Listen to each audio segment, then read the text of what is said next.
And we are live. Yes. Hello, everyone, and welcome to the first episode of the CreateOS Lounge. You can't see because I've got a blur now background. I'm actually sitting down, so I'm pretty comfortable. Alex, as you can see, is very comfortable. And the reason why we're doing this is that with the launch of CreateOS, and then now there will be ever more updates coming with regards to the product milestones and featuring new builds, new deployments from the community, which is ever growing, and the fact that there is always new updates when it comes to integrations. Mopuk, OpenClaw are brilliant examples of this. We thought that it would be great to have, it would be suitable to have a space where the team can come on as well as guests and just chat freely, right? It's purposely done that there isn't really like a strict structure in place or a strict expectation of where there's an intro, then we talk about specific topics or a specific agenda, and then there's an outro. Absolutely not. So today's the first episode, and joined of course by Alex, and maybe you can share some initial thoughts as to why you think this was necessary and what people can expect. Yeah, I think we're just discussing like between the two of us, Eric and I, like we're always like partners in crime when it comes to trying to figure out how to do marketing and how marketing is changing as the pace of AI has increased at such incredible speed that honestly, even I don't know like how like putting myself back into my own shoes, being at Google, how that would feel like to have to catch up with such a large organization that has a lot of roadblocks and a lot of issues on keeping up the pace of the news, of the narratives, of the tech, of the people that are building, those that are destroying, those that are actually being constructive. So we were like scratching our head to try and find the best format that would be realistic for us to execute. You all know we are a small team, very mighty but very small, and we are also you know always looking for a way to add value to our communications, to our content in a way that is engaging, that reaches you where you are. And it's not about us, what we are comfortable with or what we can do, but what we can stretch ourselves to do in a way that makes sense for everybody in the community.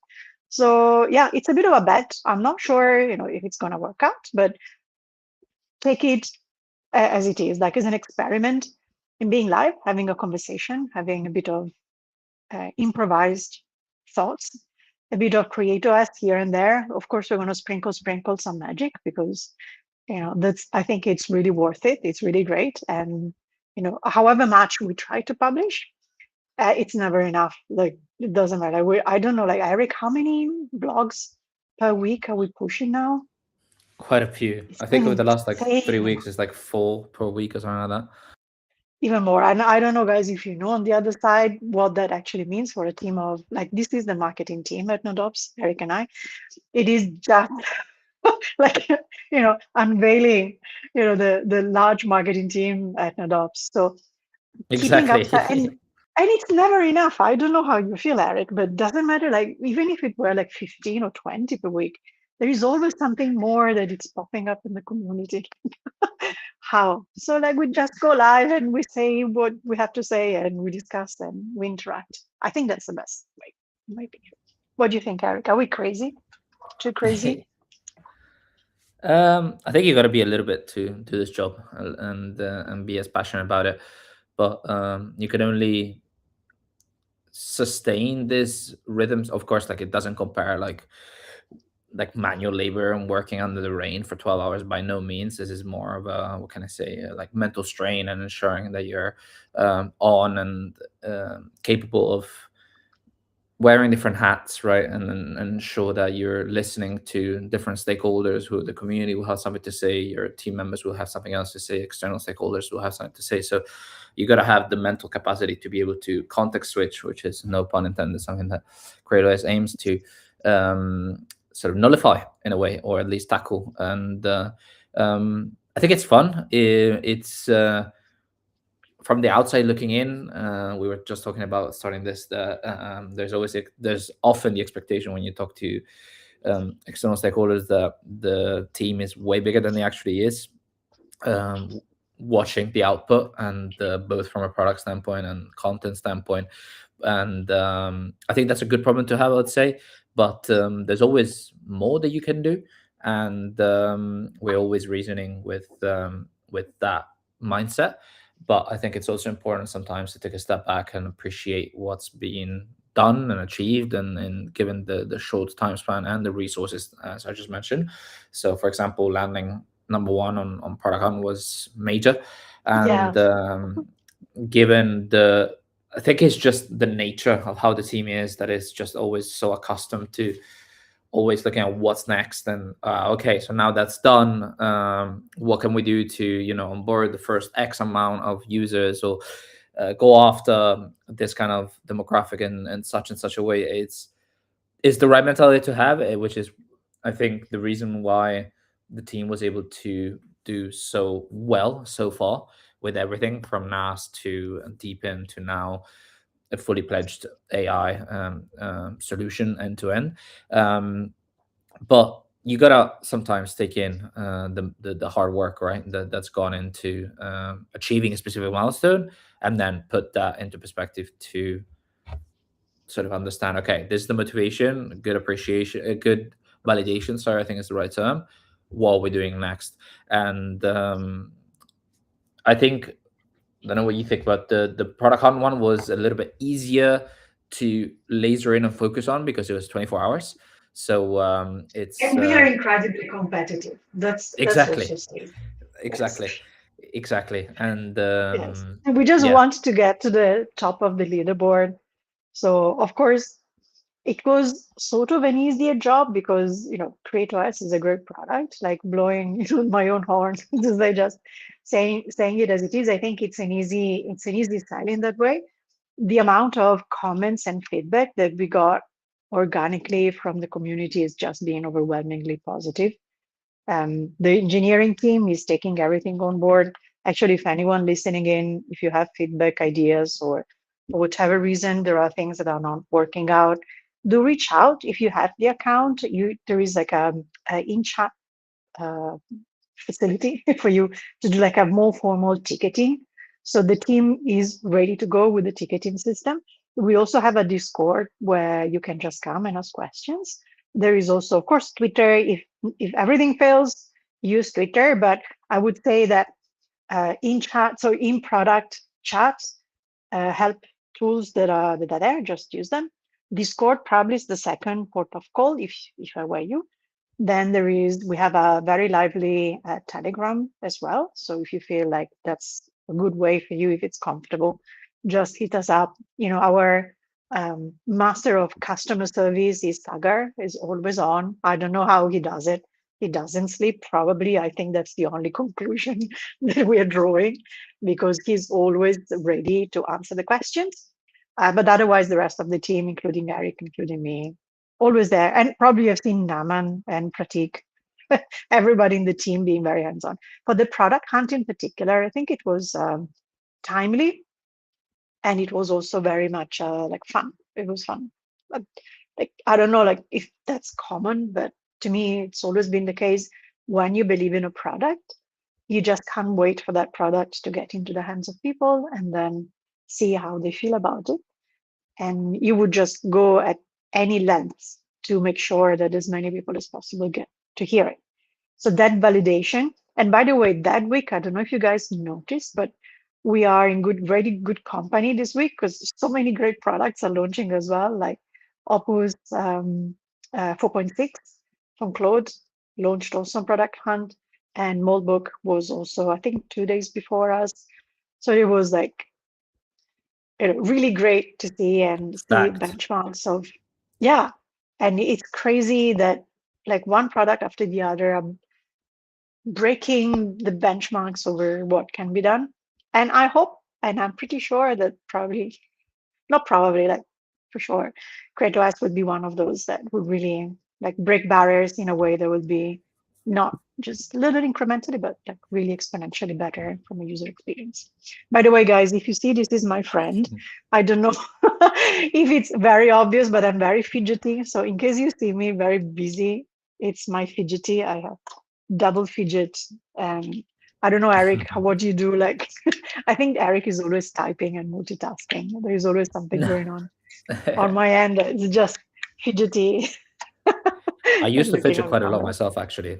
I used to fidget quite a lot as well. And yeah, I think with regards to, I agree with everything you said. And I think the ProductCon milestone was an important one, but it was easier in a way because it was restricted by a specific timeline, right? There's a time frame of 24 hours, and you just know that that's the sprint, and there are rules to get to the top, right? And I think that's kudos also to ProductCon to have a recipe in place and a benchmark in place so that every product out there is able to have a shot at climbing the ranks and gaining feedback, which I think it boils down to that. It's not really, it's a good accolade to have, I would say, to be top on ProductCon. It's a good validation, good recognition to have for your potential customers, external partners, and whoever you're chatting with when it comes to your product. But it's mainly, as you suggest, as you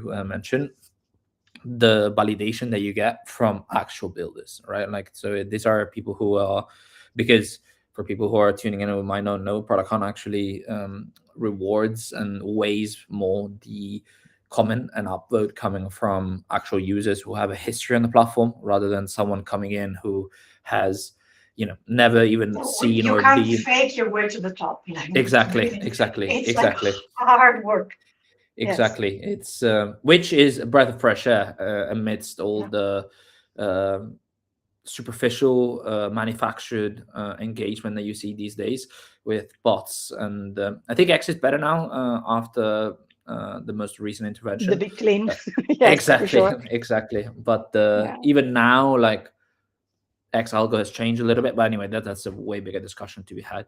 And Mm. but yeah, I think it was kudos to the team that took time away from, not to, took time away, but in a way they did from the product to listen to, for example, what, I don't know, whoever had to say, I think and then like, yeah, for sure. To me, like, where this conception that the marketing team is doing the engagement and the product team is not, I think we've realized it as a team that doesn't work at all. And exactly, there is perfect alignment between us, engineering, and product, so that we as marketing open the door as a bridge to communicate, right, between what's inside, what's outside, like product user, non-product user, product users, and product team, so that it can get very, very quickly there. And Product Hunt was a perfect example of our product team being in the front lines and us being educated with the product team being alongside us in responding and helping us respond with a new product.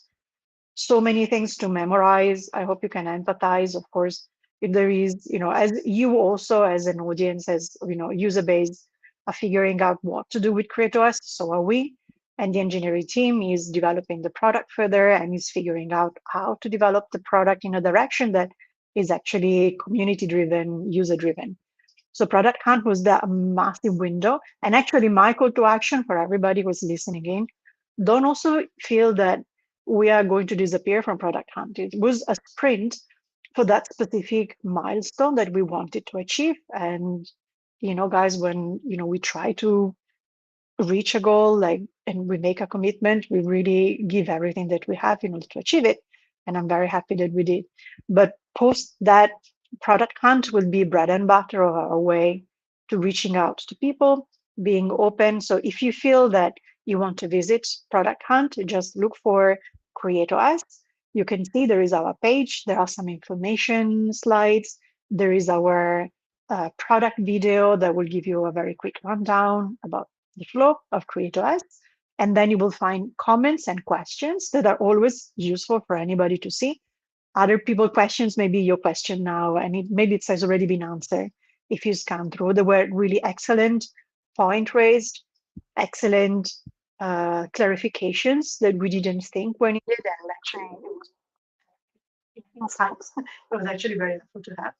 And there is still space for anybody to engage, upvote us, of course, but also ask questions and engage with the rest of the community. So definitely it will be a staple of our marketing distribution to be on Product Hunt, including our marketing team. Naman is there, Pratik is there, everybody from the engineering is also there. But yeah, I think Eric, we wanted to open a little bit the hood under the pricing today. I think that was our secret plan for today's session. I That's don't know if you correct. feel that that can Yeah. be, or we're going to dive a little bit No, deeper that can into be it. What do you addressed. think? That can be addressed, and yeah, we pushed the thread in the blog, which is very, what can I say, detailed and extensive when it comes to different plans and what's available. So I suggest you go to our blog or just go on the most recent posts, both on our LinkedIn, Substack, and X profiles on X. So of course, it's on Build on NodeUps because everything that pertains to CreateOS it's as part of Build on NodeUps, and you can find the different information that I think. Of course, we can have a more interactive and engaging discussion now about it and give it some life and add some context. What's I think my first take about the pricing is that it's, of course, there is plans in place. It's very straightforward. You have the free plan, beginner plan, pro plan, and enterprise, which is what can I say, more comes down to more of a So, custom logic. Yeah, yeah, so if you bespoke. have Yep. high requirements, you can have a deep conversation with our team, and then we'll ensure to. I think it is the only plan where we listen first to what you have to say, right, in terms of what are your needs, and then we ensure that we have the um, infrastructure set up and support in place to ensure that all your needs are met and expectations are met as well. That said, as I mentioned, free plan, beginner plan, pro plan, very simple. You can, as with every other subscription, you can either pay monthly or yearly. Of course, if you commit to a yearly subscription, you have a 20% discount in place for your beginner and pro plans. So it would go, if I'm not mistaken, for the beginner plan from $8 to $10, from 10 to $8, and the pro from 75 to $60 per month. So it's a significant Yeah, it's 20% off. yeah, exactly. So No, now I think that's sort of at a high level. The premise behind this is that we are not gatekeeping features when it comes to the different plans, right? Like it's not like when if you're not I paying for it hate and when platforms do that. I hate. I don't know if you feel the same. no, it's The true. fair share of marketing platforms that, or like email distribution or databases, I hate, just give me something that works that I need. I'm coming to you because I need that. Don't like untwist me into upgrading just because I want that one feature that you know that I want, but you're going to withhold it. Like, No, seriously, I it's so hate true, it. but it's kind of it's a paradox in a way because it goes against, like, you're meant to lure me in at the beginning, right? It almost be as if the, I don't know, a burger joint doesn't show you the menu or doesn't show you what a burger might look like, because you should take at face value that whatever they say is true and they have the best burger. It's like, okay, let me first see it, you know what I mean, and get an Yeah, understanding of what it exactly. look like. Or the sneakier things that I've seen, that they will automatically bump you into a free tier that is the most comprehensive tool. And then you said, okay, these are actually things that I need.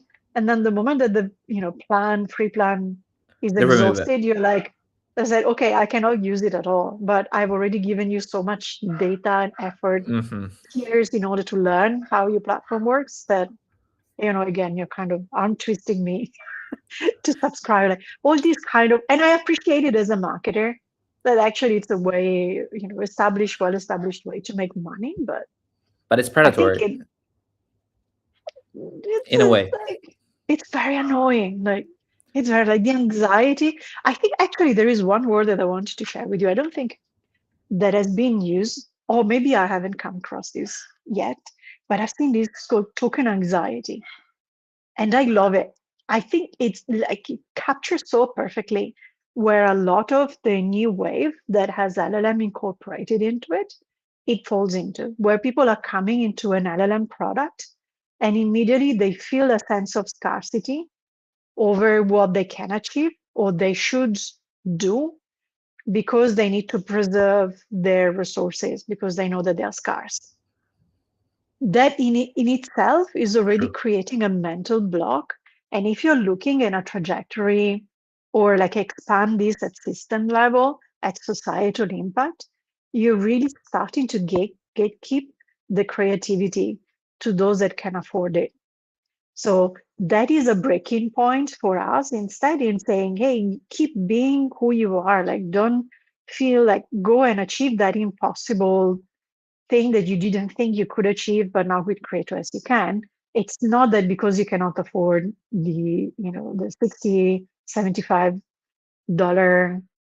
right from the beginning, because those are the features that you need, then you will never be able to achieve it. Like you're locked out from the innovation and from access to innovative tools. Like that to me at proper ethical level is the thing that we all as a team felt quite strongly. But token anxiety is a great term. I No, I relate to agree. that so I much. agree. And it doing that approach is almost counterintuitive in my books, and I'm kind of happy that we haven't gone down that route, because otherwise it would have been kind of hard to sell given how we both feel about it. Is that you're meant to incentivize people, not incentivize, but win them over, right? Bit by bit.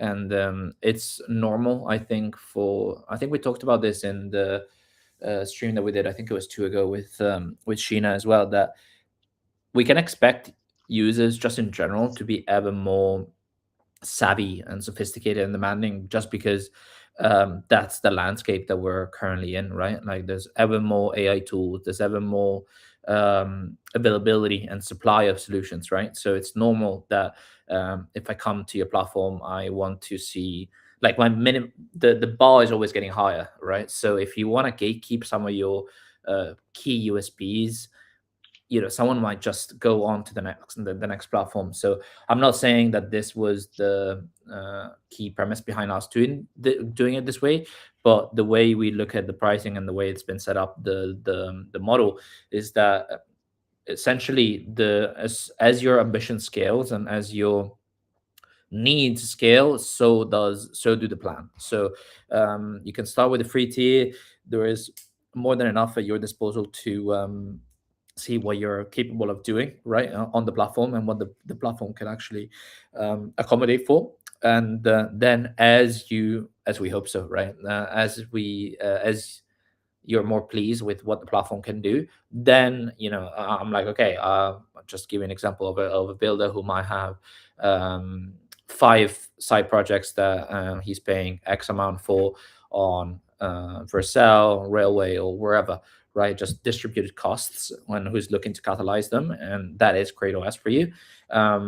Of course, then you would need to sort of bump up your tier, just because what you're asking of the platform is higher, because you're Yeah, entrusting it with more, right? So that's how I think. Well, that's how I would look at it from the outside looking yeah. in, and Mm. yeah. So I, I that's what I have wanted to share. I have some sort of like crazy association to this. Bear with me. There is a reason. Do you know, like I am from Italy. Okay, I'm Italian, guys. This big reveal. I'm actually Italian. When I go to Italy, and there it's very popular in Italy just now to get sushi, like all you can eat buffet, right? And True. there is a price. You just go, you eat whatever, however much you desire to eat. And it used to be that a lot of people would go and be very wasteful because they felt, that there was no disincentive for them to pick up more than what they could eat. But now they started to charge you for what you leave on the plate, so that there is an economic mechanism for you to be responsible over what you can have access to, but you shouldn't be taking it away from others and making it into a waste, even at a broader, societal level, because it's bad. Like if you waste food, that's bad for everybody. Like nobody wins out of that. To me, LLMs overall and the AI ecosystem as well, it reminds me of this because sometimes people forget that it is very expensive, not on your bill at the end of the month, but overall at environmental level, at ecological level, at even societal level, it is very expensive to overuse resources unresponsibly.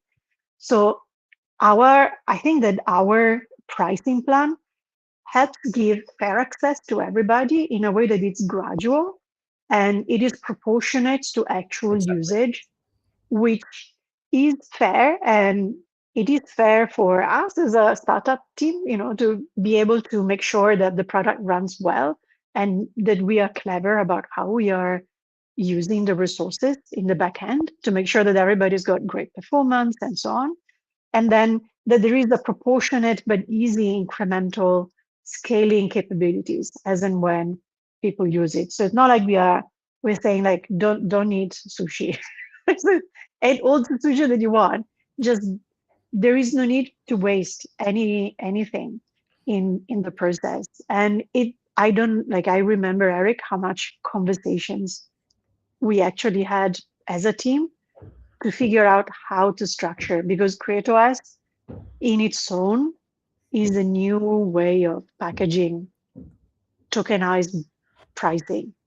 Like we didn't know how to package it, how to structure it. There's been an incredibly complex work behind the scenes on understanding how to stitch up all these modular elements in a way such that we are not going to encounter roadblock as the product becomes more comprehensive, Exactly. so that we can have like the archetype of the pricing at the back in a way, right?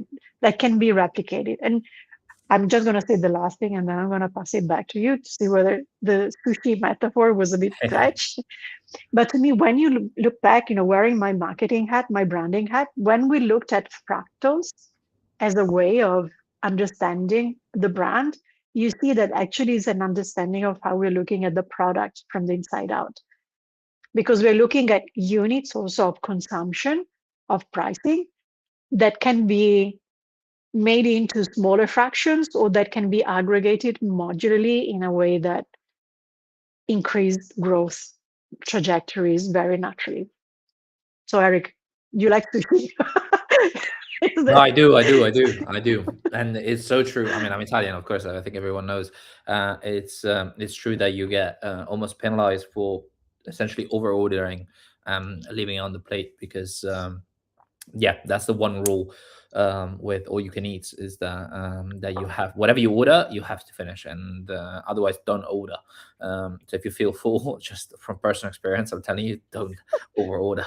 And that said, I think it does apply in a way the what you mentioned that so as a builder I think our I think because everyone I'm using our not because I'm a technical builder, just because I think anyone with an idea now can sort of do something with it, right, and make it come to life progressively and with some work.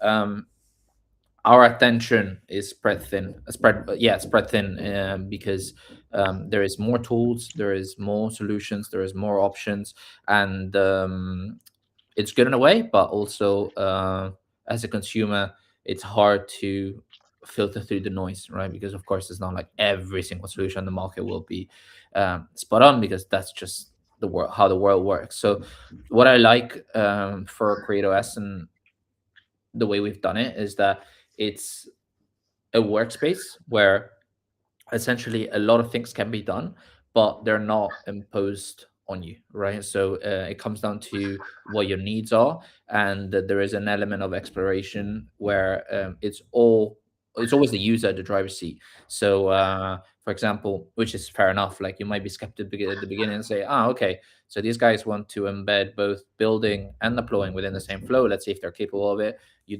vibe code something, you connect your GitHub, you deploy it, and you're like, okay, this worked very well. Let me connect a GitHub repo of mine that is slightly more bulky and robust. Let's see if it is able to deploy it well or not, and it does it. So like gradually, we're able to hopefully win you over, and then that can then turn into a more significant discussion to be had where you're entrusting us with the infrastructure support for more of your building needs. And what people well I think people do know this, but it's a sad surprise at the end of the month, is that in order for because it is an addiction in my mind that the AI fuels, right, that you're able to build more and you're able to do more, but it's expensive, right? Like I found, for example, myself, and I'll share this quite openly, that having to build writing blogs, right, and I needed support with finding relevant external sources and stuff like that. And chat is not the best for it. GPT because it hallucinates, and Gemini neither. And Perplexity is the go-to for having like trustworthy, reliable, how do you call it, citations. So I added that, and then I found an additional subscription, and I was like, okay, how important is this as part of my stack? Is it needed? Okay, I know that my demands are high from this perspective on the job, so it's worth it. So like, you know what I mean? It's there's so many costs that come down to your to AI being part of your daily life, that having a solution such as CreateOS, where we're able to put under one hood a lot of the bills that for the average builder are segregated, such as, you know, deploying, vibe coding, hosting sometimes for backend, front end, and a plethora of other ones that you can do under one single tier. I think that makes your job as a user easier, and we hope you like it. And yeah, I don't know what you think, Alex, from that perspective. No, for sure. Like it's some sort of curation also that is missing somewhere. Like there is the token anxiety, and then there is the latest tool anxiety in the same way. So I hope that when someone comes into CreateOS, eventually they will be able to understand that all the latest tools are there that can be tried, tested, and deployed within that same environment. They don't need to have that anxiety anymore because our team will do the best to educate, scout, integrate, and then whatever is needed, because it's such a complex actually, pathway in the end. If you have to think about the entire end to end, like usually you have to have different competencies to go through the entire stack. So the idea that you are working as a team in a way that is unified, that you yourself as a solopreneur, as an indie hacker, you can try and wing it first time. First time will always feel a little bit like, oh, I'm an imposter. I felt it like it can't be true that I am able to actually deploy an application and I don't Right. even know a line of coding. But the idea that the CreateOS environment is a trusted environment for curating all the tools that you need, and then you can test and try in a safe way. And then I don't know if you have observed it, but sometimes you see that a tool is extremely new and super useful, and a lot of people use it all of a sudden. But then it ends up being a wrapper over a more fundamental technology that is then absorbed by the underlying Exactly. and that dies down. But the concept was great. So it's almost as if the big players are using external teams to scout for features that then they can very easily acquire in Right. their own tech stack. We've seen this. I think in trajectory, that's actually what might happen. With CreateOS, you bypass all of that because we are agnostic to all of that. Like you can literally use whatever you feel it's the best thing for you, and you have a safe environment to test it. So yeah, I agree. and just just wrapping up on the pricing, just in case people are interested, we do have a pricing page on our website. There is a lot of details about which features are available. Actually, it's kind of like a funny one because it's green everywhere.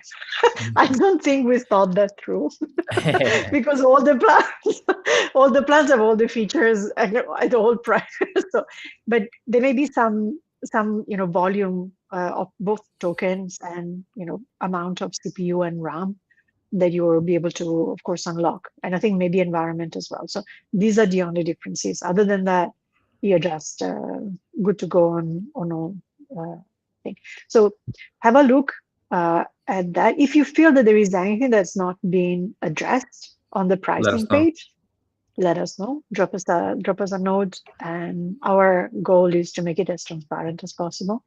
I don't even know if you're going to have to do. a calculator. Maybe this is some, but actually it's embedded. You can see, like if you go on the page and you see all the different pricing bands, then there are the credits per month projections that will just give you the exact, so there are no surprises. So if you can estimate your type of credits, you will see what you're actually going to get. And you can also see, because there are, with the top up, there are multipliers that will actually make a lot of sense as you top up to get more credits. We've run a number of campaigns, so keep your eyes peeled. That's probably going to keep happening all the time, where we give out credits and free tiers. And yeah, the yeah, that's No, on that's my that's spiel it. on pricing.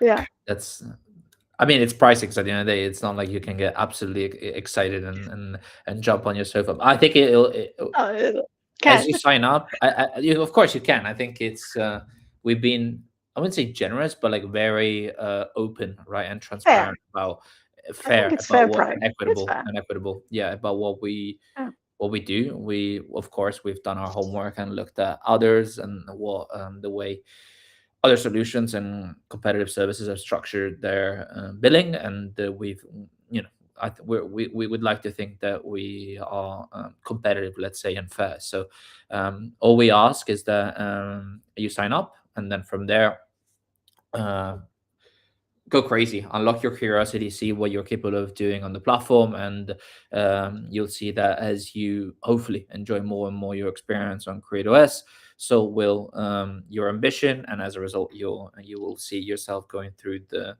tiers. But I think this is a movement, and we've only just started, right? And this is just the beginning, and we're here for the long haul. So um, you can see you can expect, sorry, more features being added, more opportunities with more apps coming, more templates coming. So it's we'll be growing together, right? So that means that what you I think this is an important point. What you'll see today as available within the pro plan, in 6 months time, will be completely different in terms of what you'll be able to actually do with others within the CreateOS ecosystem, right? Because you'll be sharing the workspace with more like-minded peers. So you'll be able to come on and be highlighted, of course, by us, because of course that will come into place. That will be featuring new builds and stuff that we like to see, and impressive projects,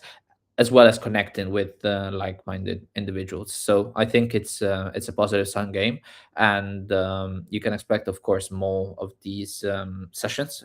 Today was just pricing, but don't worry, there will be more fun conversations going forward in terms of new integrations, new trends, and if you Guests. feel guests, if you feel Guests. like we should be talking about a specific Yeah.